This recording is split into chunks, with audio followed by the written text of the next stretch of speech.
Olá pessoal, bem-vindos à Trecheira Violenta, eu sou o Osvaldo. Eu sou a Karina. E o filme da vez é Street Trash, de 2024. É um filme sul-africano dirigido pelo Ryan Coogler, o cara que dirigiu Berry Fritado, que a gente falou alguns anos atrás aqui no canal. E Street Trash é um filme que é um remake, reboot ou continuação, eu vi ele sendo chamado das três coisas, dependendo do site, do filme Street Trash de 1987. O Street Trash é um filme bem peculiar, que ele não é tão mencionado quanto outros filmes dos anos 80, de absurdo, de gore, de grotesco, body horror. Eu acho que ele nunca chegou no mainstream e talvez ele seja um cult classic, até meio obscuro pra galera do terror mesmo. O que faz sentido, porque o filme que ele meio que não tem trama, é uma zona, mas a gente tá lá pra ver os efeitos de gore coloridos bizarros, que é gente derretendo colorido, né? Mas mais do que isso, é um filme que tem todo um subtexto social ali sobre pessoas marginalizadas e invisibilizadas pela sociedade. Mas acho que justamente por ele ser um filme meio esquecido, que o Ryan Coogler, que faz um filme esquisito na África do Sul, conseguiu os direitos pra fazer esse remake. E assim, o Berry Fritado é um filme bem divertido, que faz muita homenagem pra filme dos anos 80 e afins, então eu já tava botando fé de que esse Street Trash dele podia dar bastante certo. Mas eu tenho que confessar que eu fiquei um pouco decepcionado com esse filme, porque de fato o Street Trash do Ryan Coogler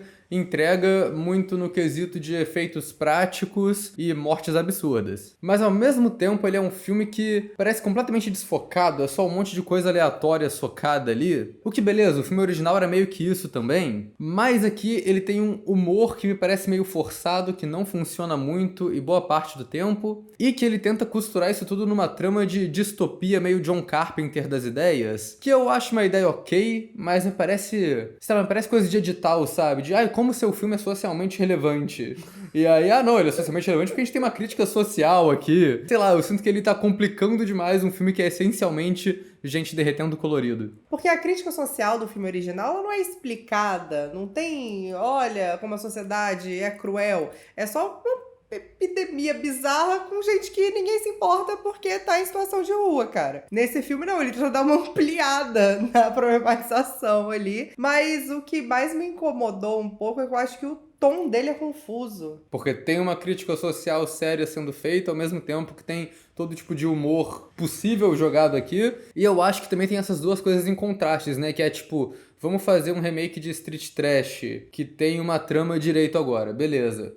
Mas ao mesmo tempo também vamos fazer um remake de Street Trash que continua tendo um monte de coisa aleatória acontecendo. E acho que essas duas coisas da trama estão muito em conflito. Mas pra falar mais desse filme, vou pedir pra vocês se inscreverem no canal se vocês não forem inscritos ainda. Comentem aí embaixo se vocês já assistiram o Street Trash novo ou o Street Trash antigo. O que vocês acham desses filmes. Deixem outras recomendações de filmes pra gente falar aqui no canal também. E acompanhe a gente nas redes sociais, os links estão aí embaixo na descrição do vídeo. Se você gosta do nosso trabalho na Trecheira Violenta, então seja membro. Quando você é membro, você ganha acesso a conteúdo exclusivo. Escolhe uns filmes que a gente fala aqui no canal através de votações. E também apoia a gente, que é sempre muito importante, né? Por mais que seja um filme lançamento, não acho que seja um lançamento que a galera se importe muito, então os spoilers estão liberados. Também não tem muito spoiler pra dar pra esse filme, tudo que acontece é óbvio. Então é isso, vamos pra trama. O filme se passa na África do Sul, em um estado meio distópico de divisão social. A classe média praticamente acabou, então a cidade fica dividida entre os muito ricos e a população de rua, que aumenta cada vez mais. O prefeito da cidade quer eliminar a população de rua, então ele contrata uns cientistas que desenvolvem uma substância que faz as pessoas derreterem colorido. E daí ele começa esse plano de ir lentamente exterminando todos os moradores de rua da cidade. Os protagonistas são um grupo de moradores de rua que vivem juntos em um prédio abandonado e que na metade do filme percebem que tem alguma coisa muito esquisita rolando. E a partir daí eles iniciam uma revolução para ir contra o prefeito e essa política assassina dele. Igual o Berry Fritado, é um filme que tem um visual muito anos 80, feito de maneira muito descarada, assim, até, né? O filme foi filmado em 35mm, mas ele não divulga isso antes do filme começar porque ele não é pretencioso. E ele basicamente está simulando esse visual de terror anos 80, que tem uma fotografia colorida, mas não tão colorida assim, e é um colorido meio estourado, desbotado, esquisito, tem muito ruído na imagem, então acho que funciona bem esse visual. O que me incomodou um pouco, isso vindo de uma pessoa que gosta muito de filme colorido, é que o filme original ele tem um visual meio sóbrio, exceto pelas cenas de morte, que são todas muito coloridas, e eu gosto desse contraste que acontece. Aqui, esse contraste não existe, porque o filme é todo muito colorido. Eu acho que por causa disso, as cenas de morte nesse filme não se ressaltam tanto igual as cenas de morte do original. Apesar desse daqui ter muito efeito também, efeito prático. O filme todo é ambientado na cidade do Cabo. Ele faz questão de mostrar isso no começo. E eu achei que por conta disso ele fosse ter um drama mais local, uma crítica mais local ali. Mas acaba que é um filme bem geral, né? Um comentário político-social que já é meio distópico, mas que funciona pra qualquer lugar. Eu acho interessante o remake desse filme ter sido feito justamente na África do Sul, porque é um dos países em que a desigualdade social é mais latente. Então funciona muito assim como funcionaria muito se o Street Trash fosse filmado aqui no Brasil, sabe? E o visual do filme, igual ao primeiro isso, é um filme que é meio sujo, porque ele trata desse tema que é uma crise, a galera tá morando na rua, a galera tá vivendo do lixo das ruas, né? E ele usa isso muito no visual. Os cenários são todos assim, tipo, lugar abandonado, lugar sujo, caindo aos pedaços. Mas ele consegue tirar uma beleza disso, sabe? Na primeira cena, tem uma perseguição acontecendo e os personagens estão correndo por um lixão ou ferro velho que tem pilhas e pilhas de lixo enormes. E eu achei aquele cenário tão bonito. E eu não sei se eles tinham um orçamento pra fazer um set daqueles. Talvez eles só tenham filmado num lixão de verdade. Então eu acho muito bom como eles conseguiram tirar uma fotografia legal, assim, desses lugares. Então, em questão de visual, o filme acerta muito pra mim. Mas quando a gente começa a entrar na trama e nos personagens, a parada começa a ficar esquisita. Eu gosto do protagonista. O protagonista é o bom samaritano da quebrada.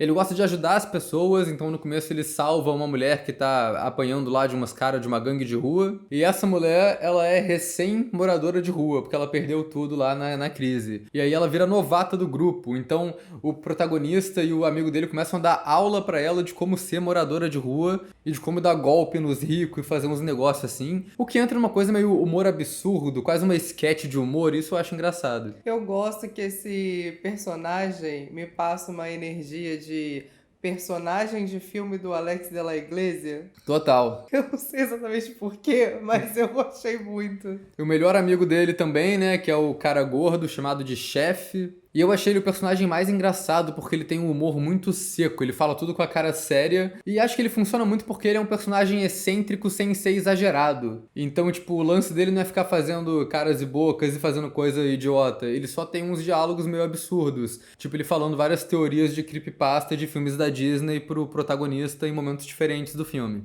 A do Capitão Gancho eu particularmente achei muito boa. O problema pra mim é que os outros personagens que completam a trupe são bem zoados. Tem os dois irmãos que são apresentados se disfarçando de lixo e eles têm muita aura de comediante de stand-up atuando. É muito exagerado. Eu não sei, eu achei bem sem graça. E tem o Barry Fritado também, que tá praticamente fazendo o mesmo personagem, né? É o Barry Fritado verso. Porque é um cara que é totalmente desconectado da realidade, que fica sendo surtado o filme inteiro. Só que aqui o surto vai um nível além e tem um bonequinho que ele enxerga o filme inteiro, que ele fica alucinando com aquilo. É um alienzinho azul que só fala putaria e é um efeito que, assim, eu achei zoado. Pra um filme que tem efeitos tão bons, assim, tipo um trash legal, o bonequinho é um trash bem ruim, sabe? É tipo, ele nem tem articulação direito, a boca dele não mexe direito. E eu só não achei ele engraçado, no geral. O que eu acho engraçado mais é a piada meio metalinguística aqui de que o mesmo ator que fez o Barry Fritado, e Barry Fritado é um cara que o filme todo tá possuído por alienígena, nesse filme ele tem visão que ele enxerga um alienígena falando com ele. Então é tipo, literalmente uma piada com outro filme, né? Mas eu acho que esse ator, ele é tão bom, cara, e o personagem é tão engraçado só por existir, que ele funcionaria sem o Alien. Sim, eu acho também. Funcionaria até melhor, diga-se de passagem, eu acho. É, porque isso é interessante, ele não é um personagem que tá só na piada do Alien. Ele tem vários outros momentos da trama também, que ele ajuda a galera, que ele tem um facão que ele usa pra atacar os inimigos. Então algum desenvolvimento ali ele tem. Mas aí também tem essa mesma piada do Alien que repete o filme todo. E é uma nota só, né? É a mesma coisa. Isso é um problema que eu tenho com esse filme, que às vezes ele repete muito a mesma piada. Mesma coisa com o personagem chamado de Offley, que é uma grande piada, porque ele é um personagem que tá sempre off-câmera. E é só isso. Quem interpreta ele é o próprio Ryan Coogler, que tá mexendo na câmera, e aí de vez em quando os personagens viram e olham diretamente pra câmera pra falar com o Offley, aí vem a mãozinha dele pra dar um joinha. Só que, tipo, a primeira vez que isso acontece, ok, é meio bizarro, tipo, o que tá acontecendo? Tem um personagem ali, aí você entende que é um trocadilho com o nome dele, porque ele nunca aparece. A parada é que essa piada continua acontecendo o filme todo. O máximo que a gente tem é uma cena de ação que o Offley participa interagindo e é filmado em primeira pessoa. Mas de resto isso nunca é relevante pra trama de qualquer maneira, é só a mesma piada que eles fazem ao longo do filme. O Alien Azul é a mesma coisa, é a mesma piada o filme todo. Eu só dei uma risada com ela, porque tem de fato um momento que ela dá uma virada, quando o protagonista no final toma uma droga muito louca, experimental, e aí ele começa a enxergar o Alien Azul também. Então a gente percebe que o Alien Azul na verdade estava lá o tempo todo, sim, e não era alucinação do Barry Fritado. Na verdade, o Barry Fritado só tava doidão o filme todo também, né? É, sim. O negócio do câmera ser um personagem, eu acho que funciona muito mais quando você abraça que tudo ali é numa estética de documentário falso, que é o caso de O que Fazemos nas Sombras, por exemplo. Ah, então você tá dizendo que esse filme seria melhor se ele fosse found footage? Em que momento você ouviu isso saindo da minha boca, cara? O que Fazemos nas Sombras é um found footage? É um documentário, a câmera faz parte do filme, é um found footage, você tá descobrindo isso agora? Deixa eu refrasear, então.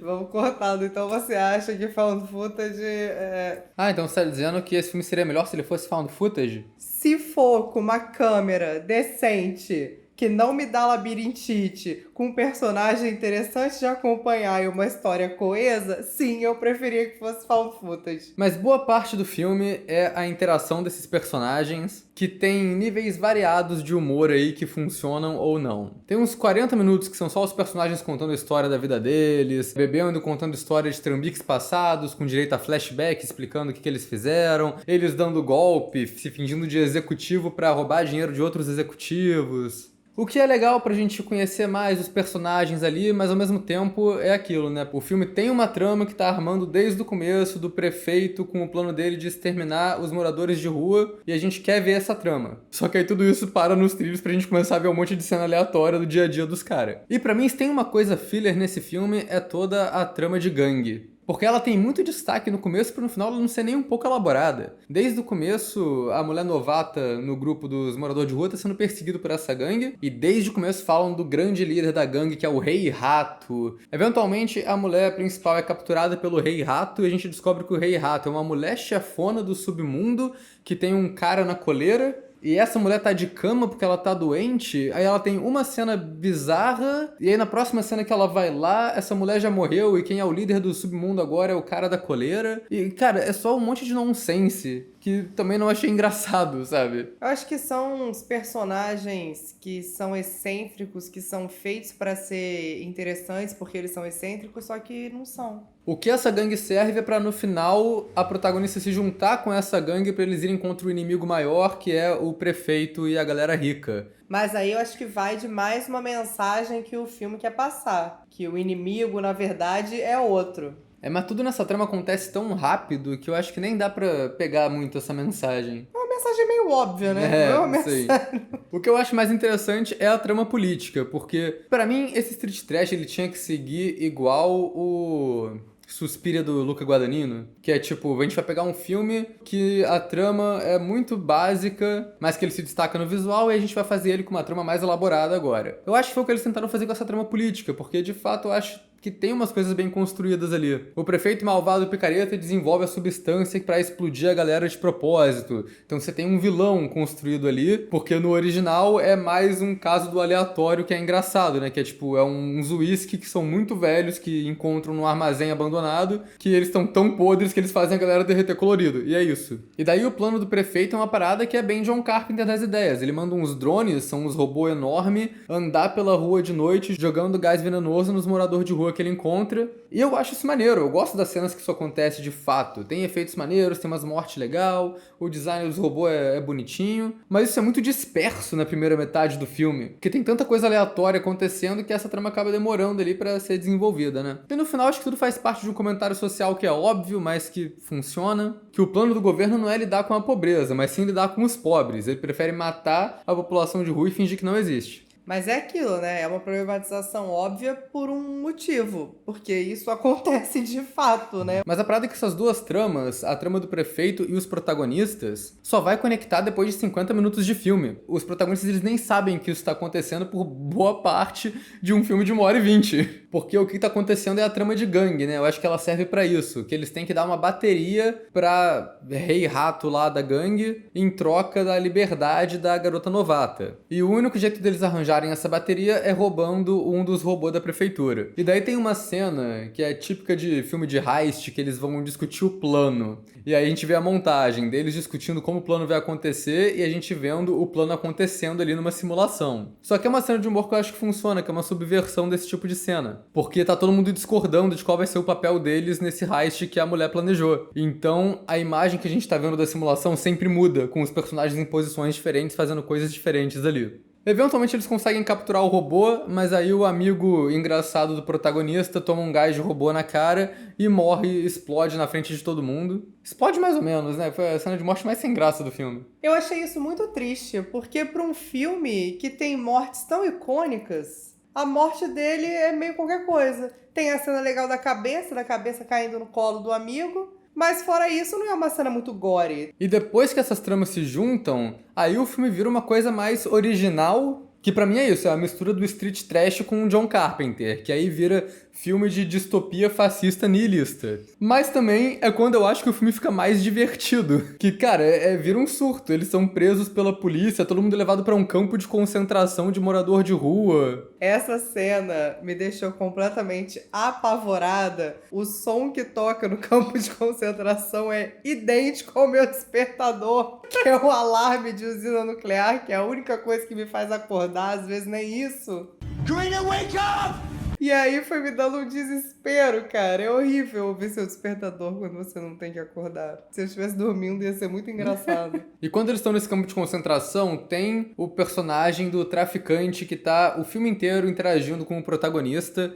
E ele tem sempre um frasquinho lá de droga azul, vibrante, reluzente, que ele nunca quer dar pro protagonista tomar. Quando eles estão no campo de concentração no final, ele entrega o frasco, o protagonista toma e ele vira uma máquina de matar. Que eu achei muito engraçado, que ele tipo, para de sentir dor, ele não sente mais nada, ele tá só matando os caras todos. E tem muita cena de ação nesse final, algumas tem coreografias boas, momentos bem filmados, né? Tipo o personagem do ponto de vista de câmera lutando, que eu falei, isso é maneiro. Mas também tem muita parte que grita baixo orçamento. Tipo, muita coisa acontecendo off-câmera com outros personagens comentando, oh não, isso acabou de acontecer. E muito plano, que é muito filme de ação trash anos 80, isso talvez seja proposital, que é só um monte de personagem aleatório atirando em um plano, e o contraplano é alguma coisa explodindo, um monte de gente saltando, pulando, caindo no chão, mas é só isso, é só um monte de corte bruto conectando um monte de coisa desconexa ali. Não tem uma ação mais fluida na cena. Eu acho que isso de algumas coisas gritarem baixo orçamento e outras não,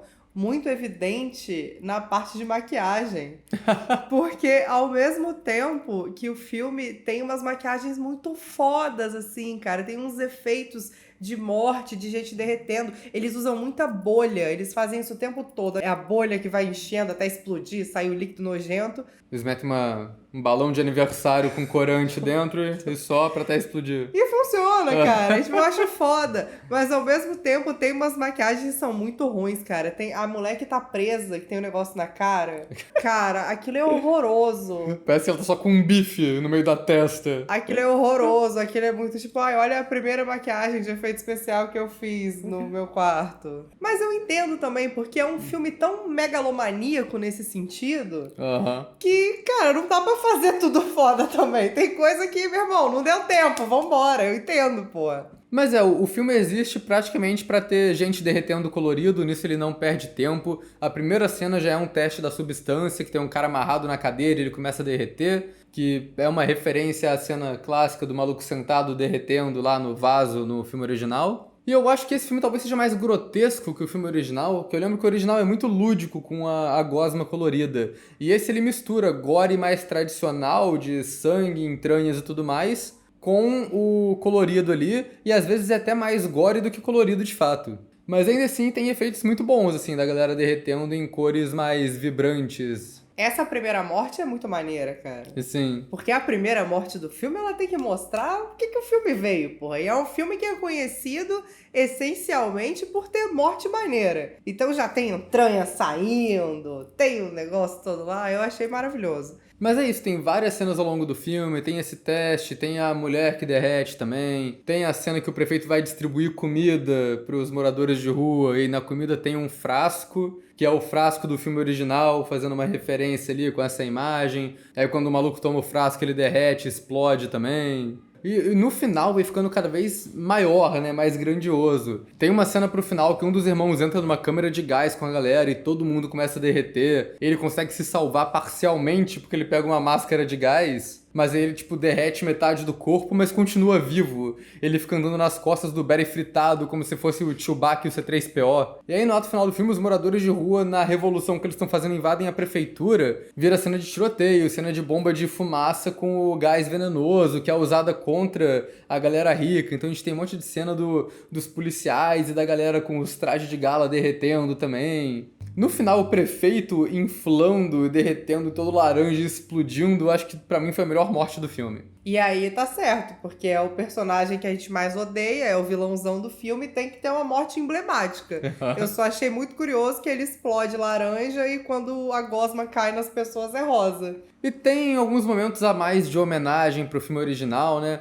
Tem o design do frasco clássico de bebida que eu falei, mas o que eu achei curioso é que tem uma das cenas mais famosas do filme original, é quando cortam o pau de um maluco fora e ficam brincando de bobinho com o cara pra ele pegar o pau de volta. E nesse filme eles não refazem essa cena, eles não refazem muito das cenas clássicas, né? Eu gosto disso, que eles mudam pra tentar ter a própria identidade. Eles não fazem nem a cena da privada, né? É, sim, né? A cena da privada que é o pôster do filme original. Mas aqui eles fazem referências pequenas, né? Que eu acho que funcionam. Tipo, tem um policial, que é um capanga um pouco mais caracterizado do prefeito, que tá sempre perseguindo o protagonista. E na primeira cena o protagonista corta o pau dele fora fechando um portão. E é uma cena bem maneira, cara. É, que eu acho que é uma referência a essa cena. E também quando o amigo do protagonista morre, a cabeça dele cai e os personagens ficam jogando a cabeça de um pro outro. Que eu acho que também é um pouco de referência a essa cena clássica do original. Eu acho que nisso o Ryan Coogler manda bem, assim, de conseguir fazer um remake que pega um pouco do espírito original,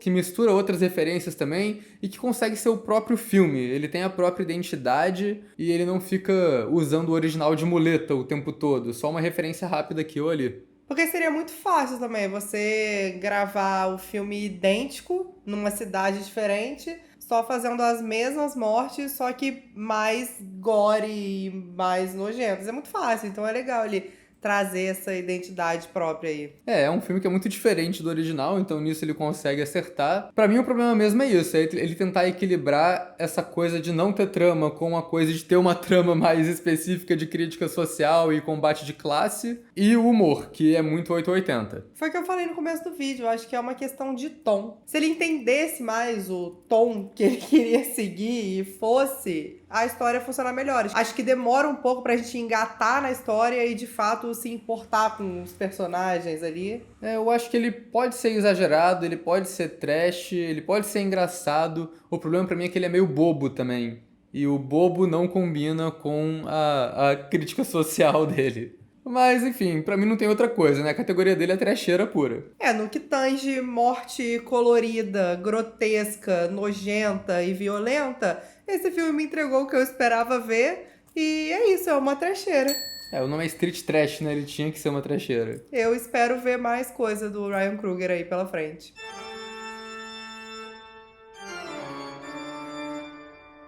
O sofá novo, ele vai tampar os pôster, né? Mas sabe o que a gente faz? Ah. A gente pega os posters e chega pra cima. Mas ele não vai caber no enquadramento, filha da puta.